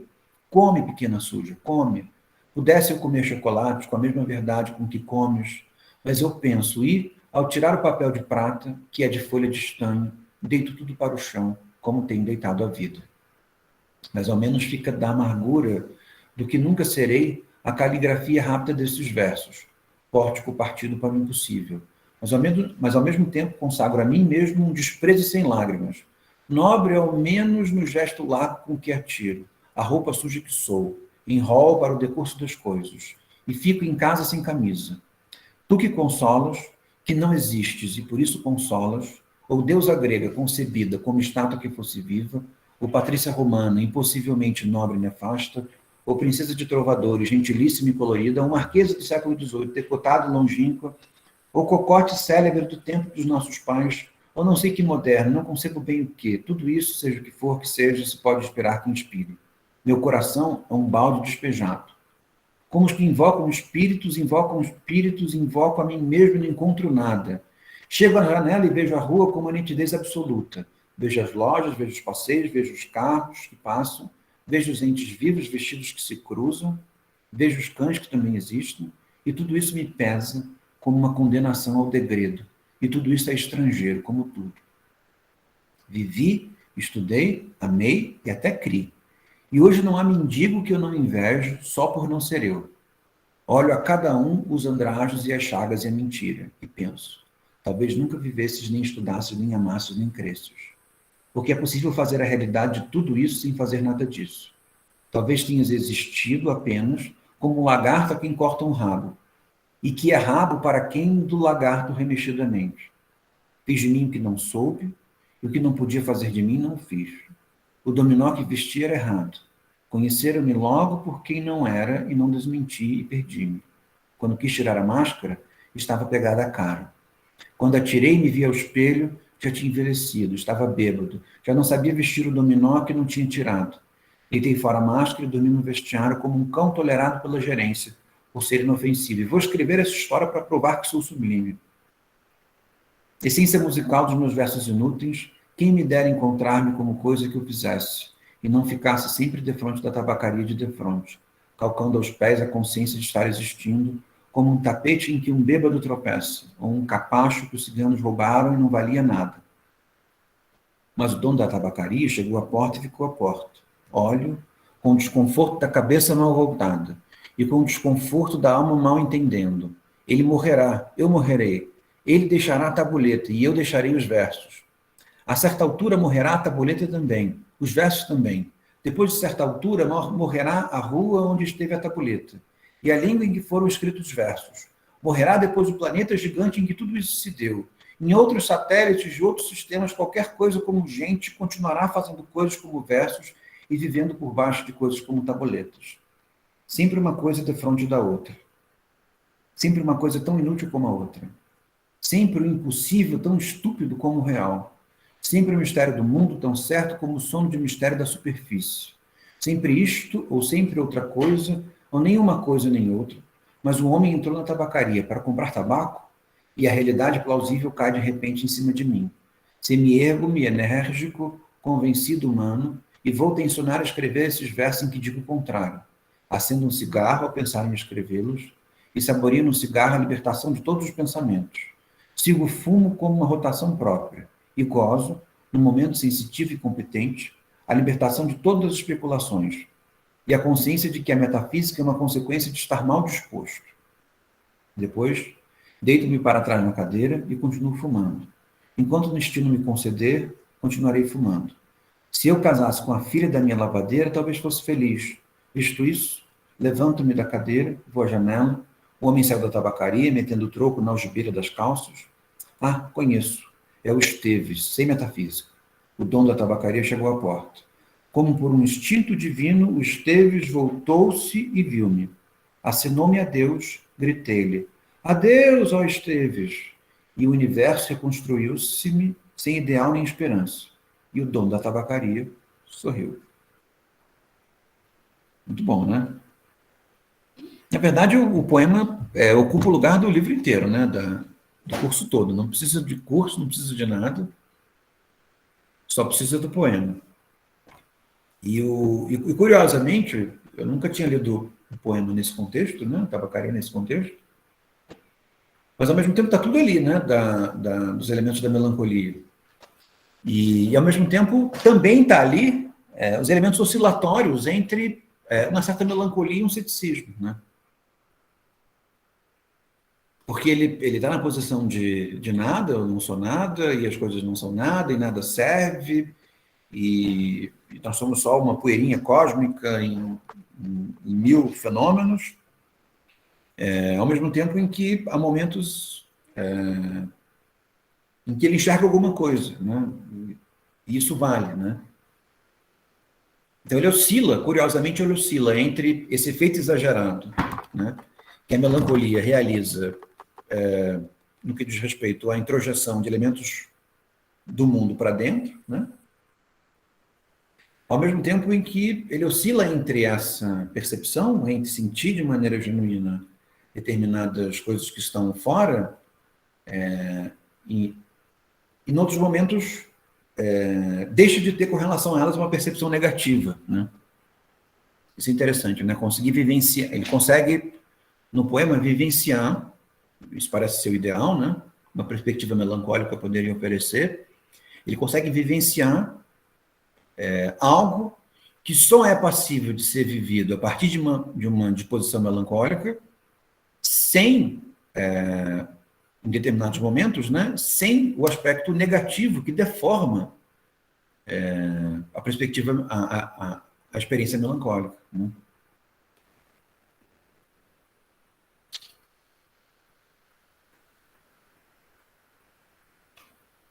Vamos só terminar a sessão, a gente termina por hoje. Deixa eu...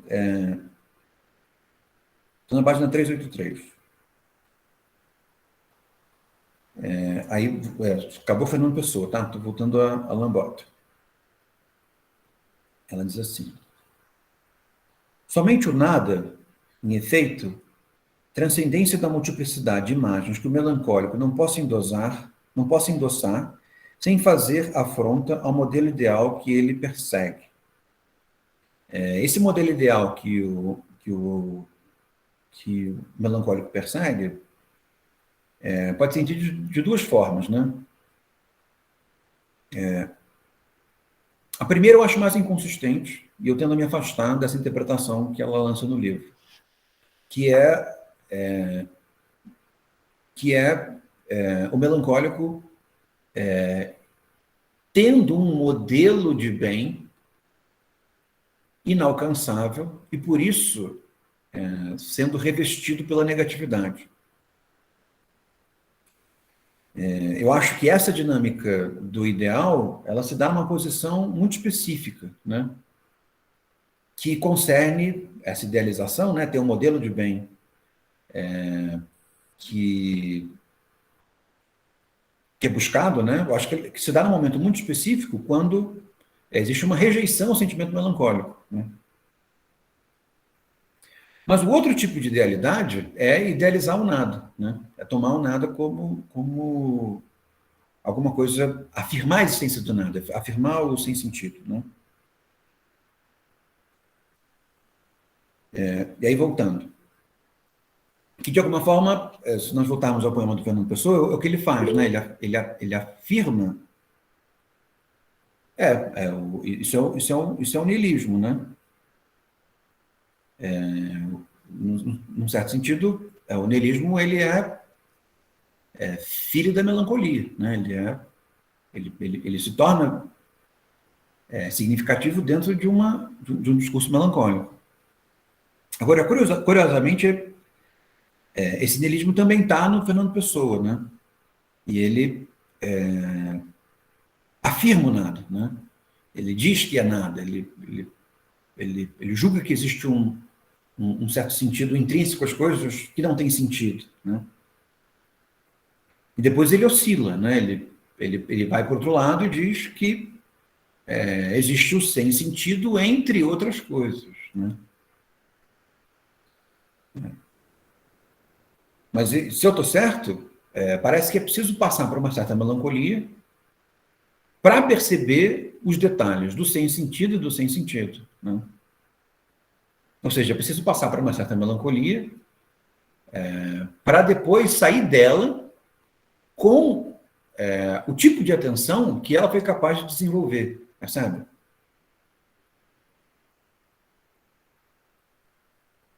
Ou o tipo de atenção e o tipo de implicação moral que ela desenvolve, né?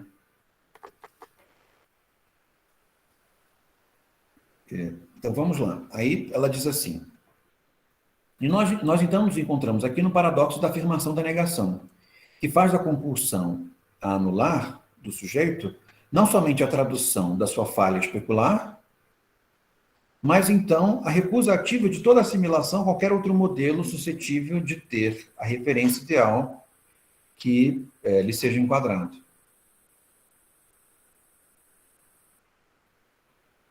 Na página seguinte, nesse mesmo parágrafo, ela volta à síndrome de Cotard e diz assim, que o delírio de Cotard diz respeito a uma catástrofe narcísica. O que é uma catástrofe narcísica? Né? O narcisismo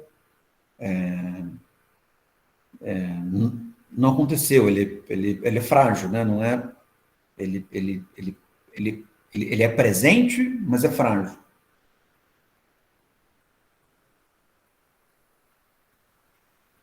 O desinvestimento libidinal e a perda do objeto corresponderia, então, ao grau zero do delírio. Isso quer dizer, um estado primordial onde se encontrariam explicitamente a despersonalização, o não funcionamento, a negação e a morte. Essa expressão, o grau zero do delírio, parece uma expressão interessante. Porque, no fim das contas, as nossas crenças, né, fazendo o caminho, né, que é o caminho, digamos assim, cognitivo, né? Nós temos hábitos. Os nossos hábitos nos levam a crenças. Na verdade, nós temos hábitos. Os nossos hábitos levam a uma alucinação. Essa alucinação produz as nossas crenças, né? As nossas crenças habitam um mundo, né? Colonizam o mundo, fazem o mundo, e conferir um sentido intrínseco a esse mundo concerne um delírio, né? Percebe? O mundo não tem um sentido intrínseco. Ele também não tem um não sentido intrínseco, né? Esse é o ponto. Mas quando se afirma que o mundo tem um sentido intrínseco, isso é um comportamento delirante, né? Uma afirmação delirante. Seja ele qual for, né? O sentido do mundo pode ser, deixa eu ver, sei lá, a dominação da espécie humana sobre a galáxia, uma coisa meio Star Wars. O sentido intrínseco do mundo pode ser a autonomia e a igualdade completa de toda a espécie humana, ou pode ser a destruição completa o sentido, né? Não a função, mas o sentido pode ser a destruição completa da vida no planeta Terra, ou mesmo delírios, né, de que o sentido do mundo, o sentido de tudo é me fazer mal, ou me perseguir, ou impedir que eu consiga ter sucesso, alguma coisa do gênero, né? Então, esse movimento regressivo que a melancolia faz mostra um certo grau zero do delírio. Que esse grau zero do delírio? O fato de que o delírio, como as crenças, como a alucinação, como os hábitos, né, é feito de uma matéria negativa, né, de um elemento negativo, de uma percepção negativa sobre a realidade. E, curiosamente, mesmo o delírio religioso traz consigo, que seria um delírio positivo, né? O delírio religioso, não sempre, mas quase sempre, ele apresenta também um componente negativo, né? O delírio religioso costuma salvar uns e outros estão condenados, coloca uma necessidade de salvação em função de determinado tipo de prática negativa, né?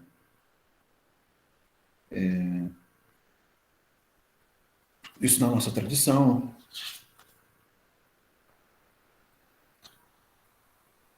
Acho que está bom por hoje, né?